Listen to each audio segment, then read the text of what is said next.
Bismillahirrahmanirrahim. Assalamualaikum warahmatullahi wabarakatuh. Baik, kita kembali pada pembahasan Fihi ma Fihi bagian 43 halaman 262 sampai halaman 264. Baik, langsung saja. Bismillah.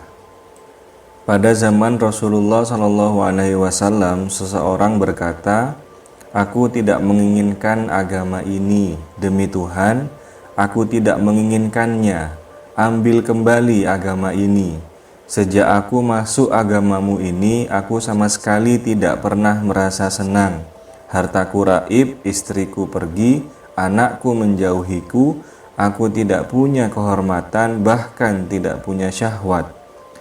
Nabi Muhammad menjawab, "Maha suci Allah, kemanapun agama kita pergi, ia tidak akan pernah kembali kecuali dengan mencabut akar diri manusia dan membersihkan rumahnya." Oke, hikmah yang bisa kita ambil dari halaman 262 ini. Jadi dulu pada zaman Rasulullah SAW masih hidup, ada seseorang itu yang mengatakan bahwa dia tidak menginginkan agama ini. Jadi dia yang semula itu bukan seorang muslim, kemudian dia masuk Islam dan kemudian dia mengikuti ajaran Islam. Dalam prosesnya, dalam proses beragamanya, karena keimanan dia yang kurang pada Allah Ta'ala, kemudian dia mengatakan bahwa aku tidak menginginkan agama ini. Demi Tuhan, aku tidak menginginkannya. Ambil kembali agama ini. Jadi dia sejak masuk agama Islam, dia merasa tidak pernah merasakan senang. Jadi hartanya itu hilang, istrinya pergi, anaknya menjauhinya, tidak punya kehormatan, bahkan tidak punya syahwat. Karena memang kita kembalikan pada konsep awal bahwasanya Islam itu ingin mengembalikan manusia ke tempat semula. Jadi manusia itu tempat awalnya adalah surga. Di dunia dia itu hanya singgah saja. Kalau ada manusia yang terikat dengan dunia, berarti harta ini termasuk ikatan dunia, istri termasuk ikatan dunia, kehormatan bahkan syahwat itu juga termasuk ikatan dunia. Ketika agama Islam itu masuk ke dalam manusia, maka agama Islam itu perlahan-lahan akan melepas ikatan-ikatan tadi, sehingga apa? Sehingga manusianya bisa terbang. Jadi bisa, bukan dia dikuasai oleh dunia, tapi dia menguasai dunia. Ya. Jadi bukan manusia ini yang dikuasai oleh dunia, tapi manusianya yang bebas, yang sudah tidak terikat dengan dunia lagi, sehingga dia bisa terbang kemanapun dia inginkan. Seperti halnya ada pembahasan bahwa orang tua itu merupakan syariat manusia diturunkan dari alam ruh ke bumi ini, sedangkan guru spiritual adalah manusia, adalah syariat yang menjadikan manusia itu bisa kembali lagi ke alam ruh.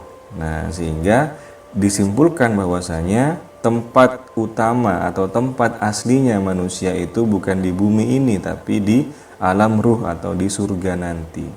Maha suci Allah, kemanapun agama kita pergi, artinya kemanapun Islam itu keluar dari sumbernya, yakni Kanjeng Nabi dan Allah Ta'ala, ia tidak akan pernah kembali, agama ini tidak akan pernah kembali kepadaku atau keluar dari dalam tubuhmu, kecuali dengan mencabut akar diri manusia dan membersihkan rumahnya.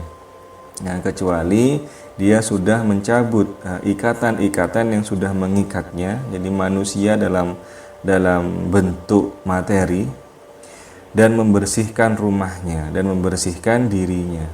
Artinya betapa umat Islam itu harus bisa mengorbankan harta dan waktunya untuk agamanya, sehingga terkadang istri yang tidak memahami itu merasa tidak ada waktu baginya.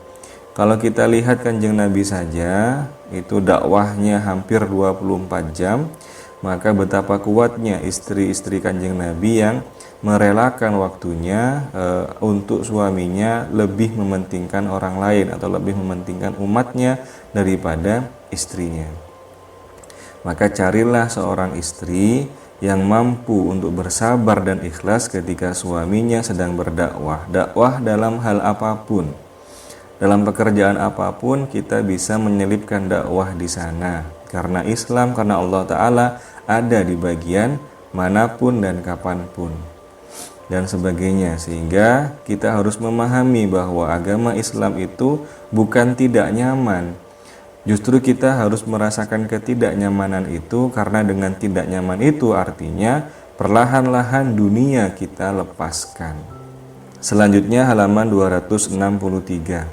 Selama masih ada makanan yang mengisi perutmu, kamu tidak akan diberi makanan lain. Selama proses pengosongan perut, ia tidak makan apapun sampai menjadi lapar. Setelah lapar, baru ia diperkenankan untuk makan melahap makanan yang baru. Bersabarlah dan bersedihlah, sebab sedih akan melepaskanmu dari kungkungan keakuanmu. Setelah kamu lepas, kamu akan diliputi kesenangan, kesenangan yang tanpa kesedihan, mawar yang tak berduri, dan alkohol yang tidak memabukkan. Ada dua hikmah yang bisa kita ambil di halaman ini. Yang pertama, selama masih ada makanan yang mengisi perut, kamu tidak akan diberi makanan lain. Misalkan sebuah gelas sudah diisi oleh air teh, maka dia tidak bisa diisi oleh air zam-zam. Tapi bagaimana caranya gelas itu bisa diisi oleh air zam-zam? Maka kosongkan dulu gelasnya. Ketika sudah kosong, maka air itu bisa diisi oleh air zam-zam. Begitu juga dengan perut kita. Selama masih ada makanan di perut kita, maka kita tidak akan diberi makanan yang lain. Apa yang disebut dengan makanan lain ini? Yang jelas makanan ini tidak sama dengan makanan materi. Kalau misalkan perut kita itu ada isinya, maka energi-energi alam semesta, kalau bahasa Cinanya itu disebut dengan qi, maka energi itu tidak akan mengisi perut kita. Sementara perut ini adalah samudra energi alam sebenarnya. Kalau perutnya banyak isinya, artinya kita banyak makan, maka energi itu tidak akan terpusat dalam perut kita. Tapi kalau perut kita itu kosong dan kita menjadi lapar, maka kekosongan itu kemudian akan diisi oleh energi-energi alam. Inilah dasar orang yang sering tirakat, ya, tidak makan sekian hari, kemudian bahkan sekian bulan, itu biasanya tangannya itu barokah. Artinya dia bisa menjadi wasilah orang yang sakit bisa disembuhkan dan sebagainya. Itu karena apa? Karena dalam dirinya banyak energi alam. Hikmah yang kedua, bersabarlah dan bersedihlah, sebab sedih akan melepaskanmu dari kungkungan keakuanmu. Keakuanmu itu maksudnya adalah kita merasa semua itu milik kita, baik yang bersifat materi dan yang bersifat tidak materi. Contoh, mobil ini milikku, sepeda ini milikku, istri ini milikku, anak ini milikku, ilmu ini milikku, kebijaksanaan ini milikku, dan sebagainya. Jadi masih ada keakuan. Contohnya kalau misalkan di sebuah kasus di mana orang lain tidak bisa mengatasinya, kemudian kita dengan ilmu kita bisa mengatasinya, itu biasanya muncul, kalau bukan karena aku maka tidak akan bisa. Kalau bukan karena jasaku, maka kamu akan seperti ini. Itu adalah perasaan aku. Bagaimana caranya menghilangkan perasaan itu? Caranya adalah dengan kesedihan. Biasanya ketika manusia itu merasakan sebuah kesedihan, akunya itu kemudian hilang. Artinya misalkan kita kehilangan seseorang yang paling kita cintai, sehingga kemudian kita sedih luar biasa. Pada saat sedih yang luar biasa itu, keakuan pasti hilang. Kita merasa tidak memiliki apa-apa. Kita merasa sudahlah itu ambil kamu saja, sudahlah itu milik bersama, sudahlah aku tidak peduli lagi, ya. Karena dia merasa kehilangan, dia merasa kesedihan yang teramat dalam. Sehingga dengan kesedihan ini biasanya keakuan itu hilang. Maka dari itu Sebenarnya kehidupan kita itu berusaha agar kita tidak merasa aku, karena yang pantas untuk menggunakan jubah aku itu hanya Allah Ta'ala, karena semuanya miliknya. Kita berjalan, energi kaki kita untuk berjalan ya dari Allah.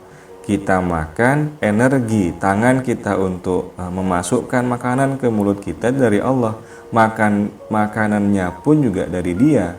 Gigi yang kita gunakan untuk mengunyah dari Dia juga.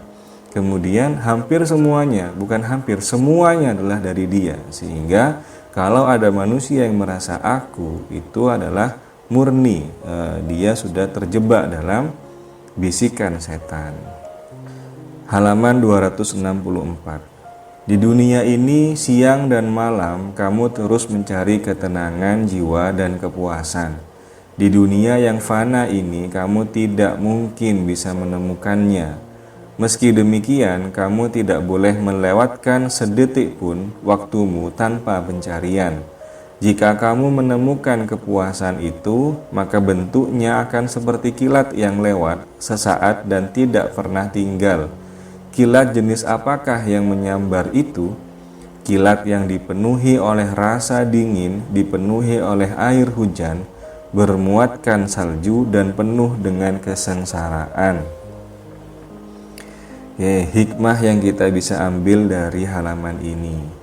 Di dunia ini, di alam dunia ini, alam kehidupan ini, siang dan malam kamu terus mencari ketenangan jiwa dan kepuasan.